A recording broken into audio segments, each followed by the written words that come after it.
Right then, the engine bay in the VXR is in desperate need of a bit of TLC. It's got a horrendous looking yellow MTC induction kit, yellow breather hoses that don't really look amazing on a bright blue car, in my opinion anyway. And the top hat has a little boost leak which I have been unable to fix by fitting better clamps, so that has to go. So I placed this big order from Sprogley Motorsport which got delayed by a month because Airtec screwed up some powder coating, and here it is. So we've got Airtec catch can, Airtec map pipe, an Airtec top hat, which is 2.5 inch, all metal, and a Sprogley induction kit, although without the Venturi MAF or the filter because I already have those. All blue silicone pipes for joining all the above, and a set of breather pipes to replace the yellow ones, and all new clamps and bolts for all the above. Almost forgot to mention, I've got this Courtenay Sport Heatshield as well for the induction kit. Doing it properly, I'll probably start off by getting that fitted, and then the new intake elbow.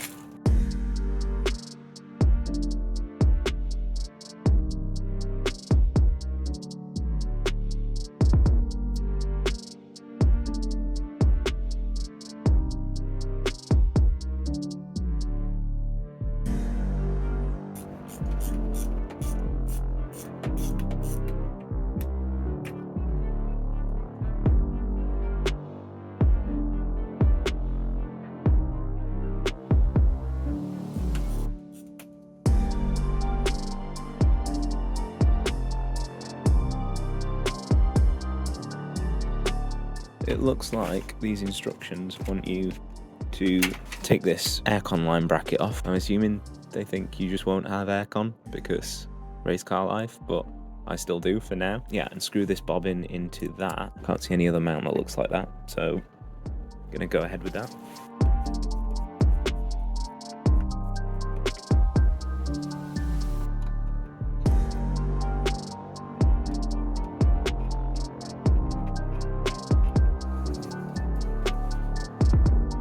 Next up, we are going through this bolt hole, so I'll have to cut my zip tie that was holding this in place, but I think the whole thing comes with a bracket for this MAF extension.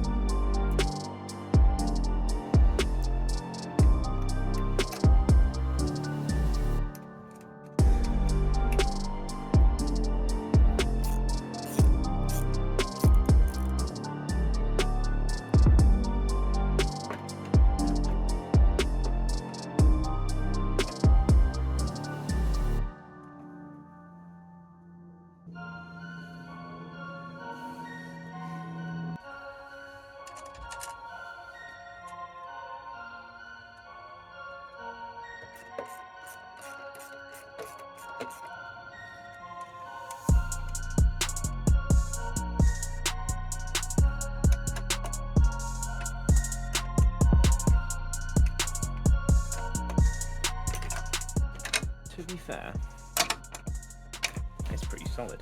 I don't want to move, that is going to seal up against the bonnet. So yeah, can't fault it, really.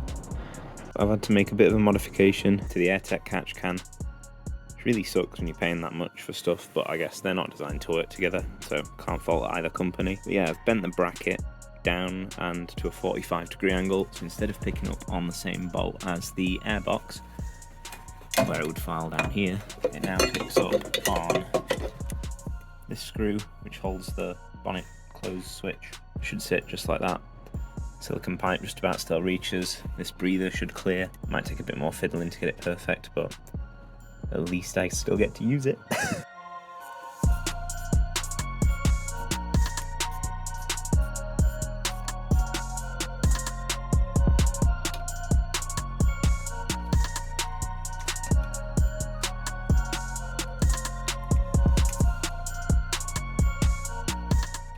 While trying to mount the catch can elsewhere using the screw for the bonnet switch, I realised the screw wasn't long enough and the bolt wouldn't fit in the existing hole, so it's back to the drawing board to figure out how to mount the catch can.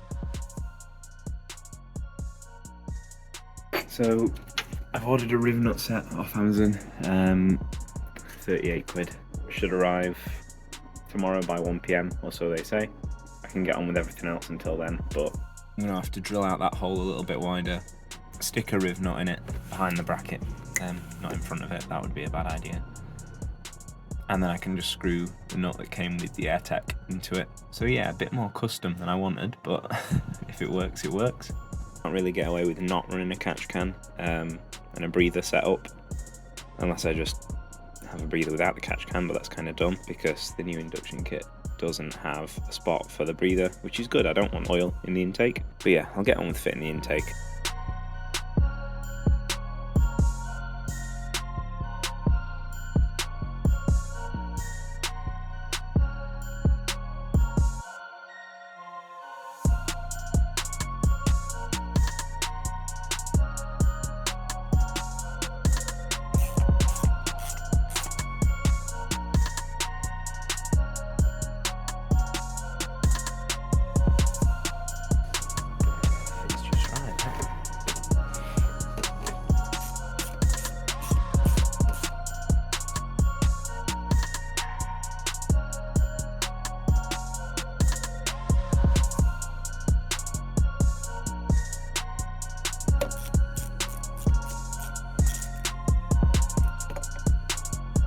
It's a big improvement over the yellow that was on there before, but still more changes to come tomorrow because I'm probably going to run out of light. So next I'm going to change this breather, whip the top hat off, do these while I can get to them easier with the top hat off, and the mat pipe as well.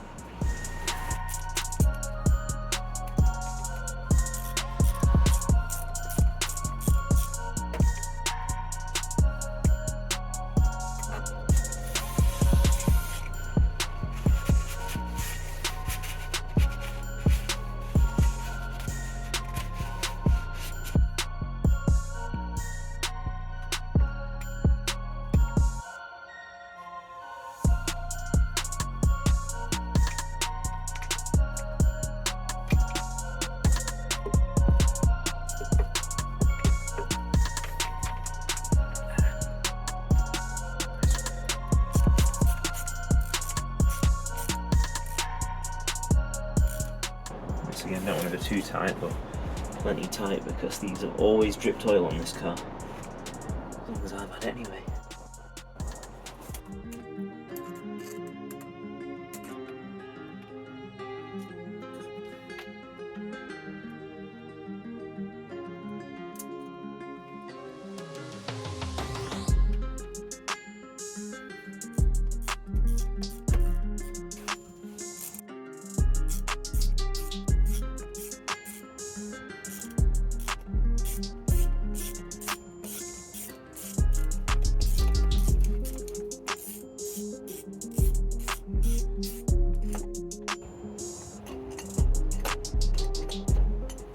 Quite expected to set the whole throttle body with it, but fair enough. I'm going to try and get this bolt out specifically so I can get the rest of it out. So that is the factory top half. You know what, could have probably done with replacing that O-ring on the throttle body. Assuming, yeah, there's one on the other side which has actually come off. A funky shape as well, it's not too circular. Press that back in for now. If it does leak, I can always get one. I'm sure they're cheap. In fact, that may have been leaking because I can see some creamy coloured oil where the throttle body meets the inlet manifold and oil down the back of the engine. So that may be a future job, just to whip all this back off and replace the lot. But I'm going to replace these breathers at the back.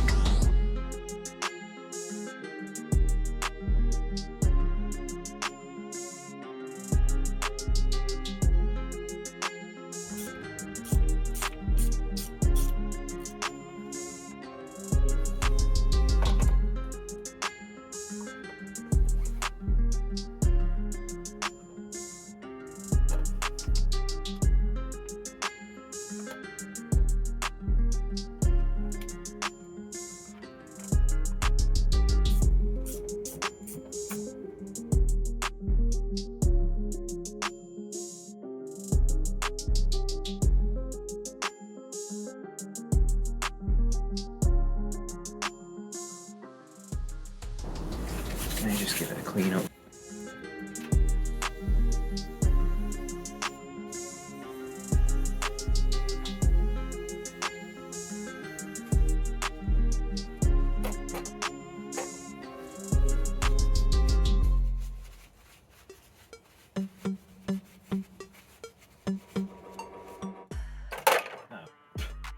Wasn't even needed, just slides off anyway.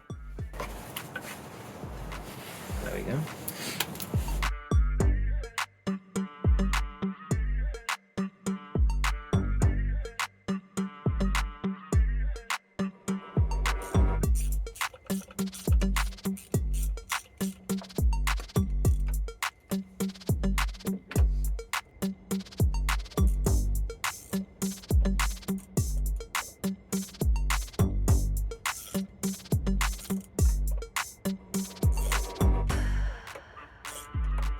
Now, assuming this O-ring's still in, it seems like it is. I can get the old top hat bolted on.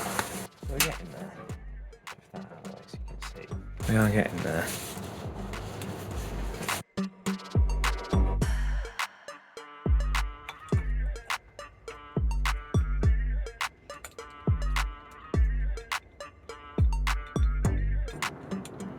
For some reason that screw's longer than the rest. I hope that's in the right hole. We'll find out. It's one that won't thread in. It is. So I've had a bit of an issue just getting these X bolts tight basically. It's a bit of a pain to get to. The actual top hat itself goes over the two inside ones, and I don't think a ratchet exists that is small enough to fit. We've got this 1/4 inch with an extension, and at an angle it just slots in enough to tighten them down. I'm scared that it's going to round the cap heads, but I guess you don't want to do this too tight anyway. Right, so that's the top hat nipped up tight. So now it's time for the mat pipe. Joiner onto here, this end goes there, and the mat sensor needs unplugging, one bolt in and sticking into this.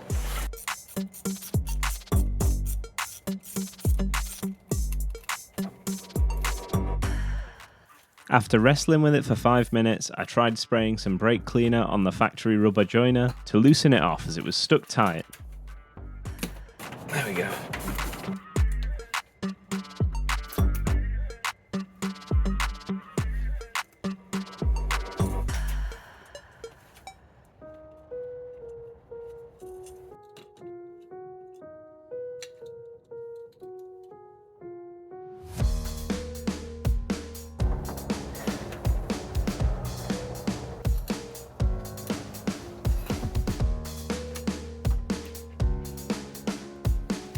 Right, I managed to get this one pushed on eventually. That stock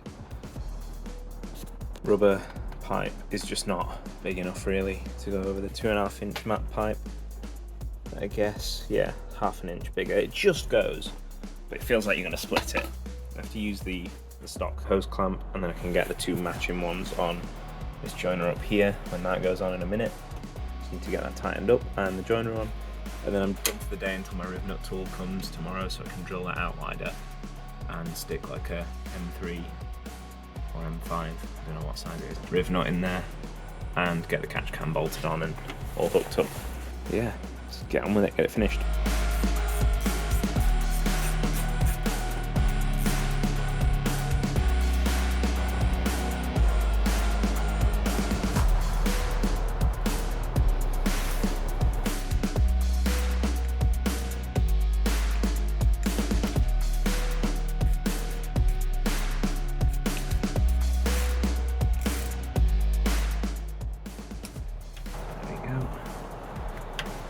Map sensor plugged in.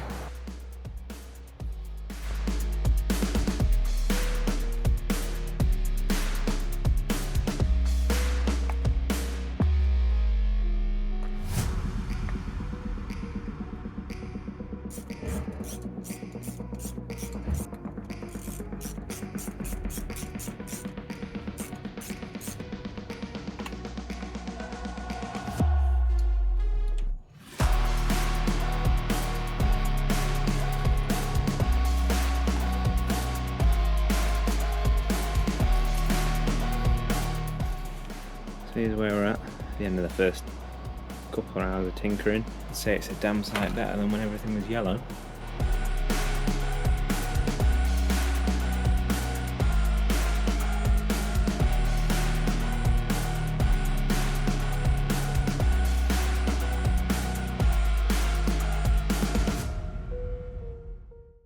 Yeah, that's almost everything. Just need to fit the catch can in the morning, or whenever my stuff arrives, and we're all golden.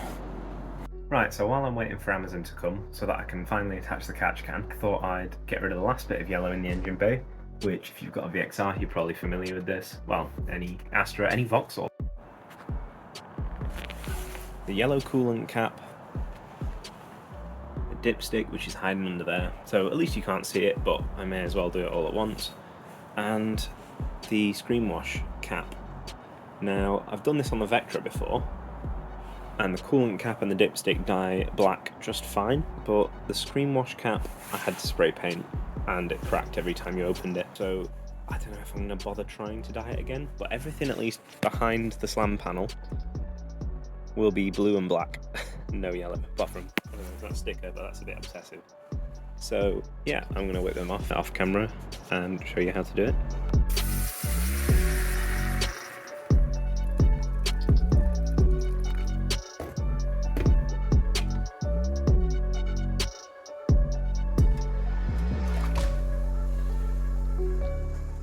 So basically all you have to do is take some black fabric dye, or whatever colour you want, I guess. I mean, the darker the better for parts that are originally yellow, and chuck it in some boiling water for 30 to 60 minutes on one in a pan that you don't care about dyeing black, or a stainless one which won't get dyed black, and that should do it really. So I'm going to leave this, watch an RE performance video, come back when that's done and see if they've changed colour. And just for reference, it's barely been a minute and this is what the dipstick looks like. You wouldn't even know it was the same one, but obviously it's going to be a darker black if we leave it less patchy, so I'll leave it the whole half hour. Right, it's been nearly an hour, so I'm going to take these out now, and it looks pretty black to me, so it's worked. I'm going to dump this outside rather than down the sink. Last time I dumped it down the sink was darker than it should have been for about 3 months. I'm going to try and figure out how to fish this out without dyeing anything else black, and then chuck this down the drain outside. There we go, metal barbecue tongs will do it.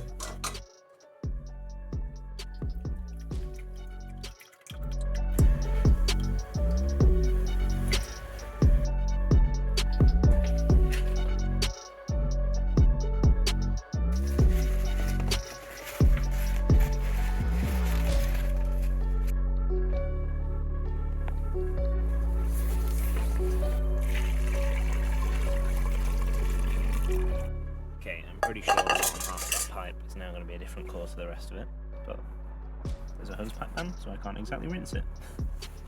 Hose pipe ban in December.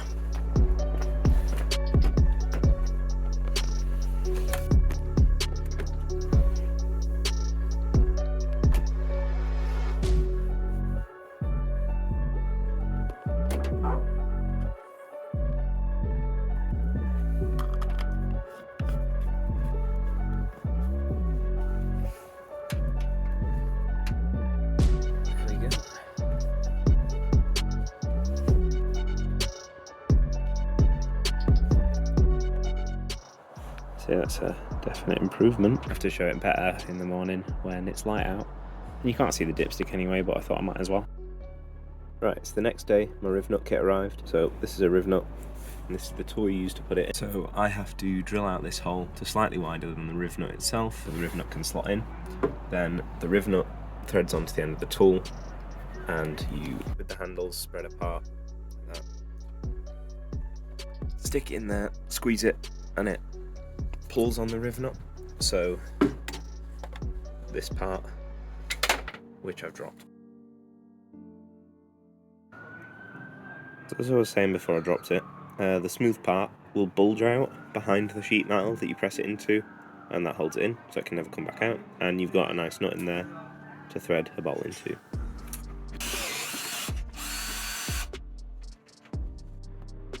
Right, So I've widened the hole to about 9mm by walking an 8mm drill bit around, because for some reason no drill bit kit I own has a 9, which sucks because I've probably ruined a perfectly good 8, but you got to do what you got to do. I've dabbed some primer on the inside of the hole where there was bare metal. It shouldn't rust, but better safe than sorry. The riv nut just slides in, so when that primer's had half an hour to dry or something, I'm going to press that in and then I can get everything reassembled. Right, it's time to put the riv nut in, so thread it onto the tool.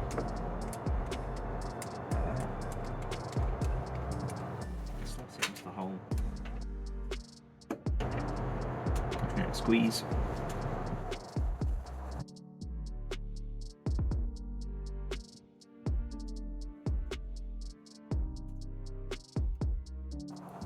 That should now not be able to come out. I just unthread this. The tool should come off without the riv nut, and we should be golden. There we have it. So there we have an M6 threaded hole in the strut. So I'm going to reattach this with the factory screw, and then the Airtec can go over the top, and this will just piggyback off the bolt that I've put into the Airtec. So here's the factory torque screw going in.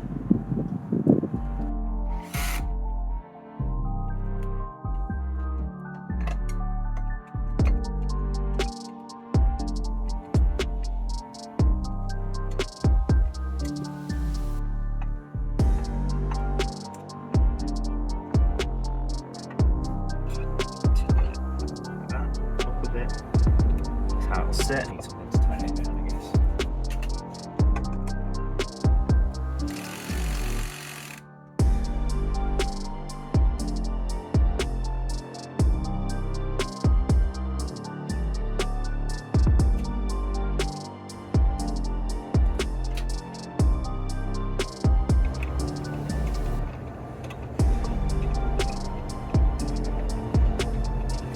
There we go. Pretty solid, it's not hitting anything, not rubbing. Clears the airbox, clears the bracket for this wiring loom and the alternator. Can't go wrong with that. So I just need to put the breather hose on. Might need trimming, almost definitely need trimming. I can hear the demons call when they do what they do, and now I feel like taking off, find a place with a view. The pain is never gonna stop if it's controlling you. I know that time can heal it all, I just gotta get through. Just gotta get through, I just gotta get through. Cause I feel like taking off, find a place with a view. The pain is never gonna stop if it's controlling you. I know that time. On the VXR Owners Club, we said it couldn't be done. Here it is. Sprogley catch can with quartz inlet. Fits pretty snug, but it's not hitting anything, not rattling. Just riv nutted onto there. Not bad for a morning's work.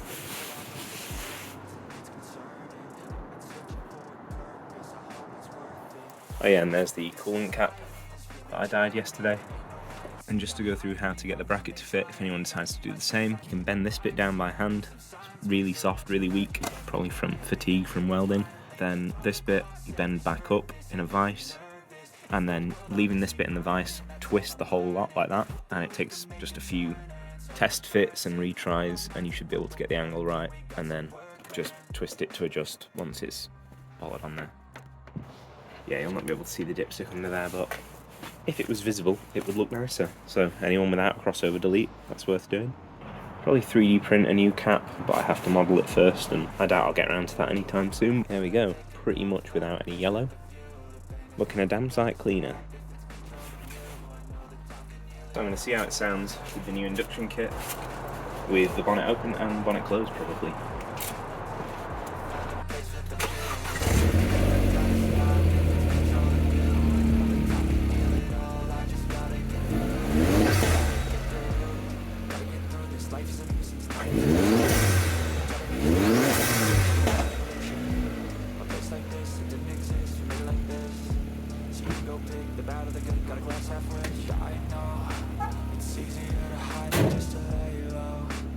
Everyone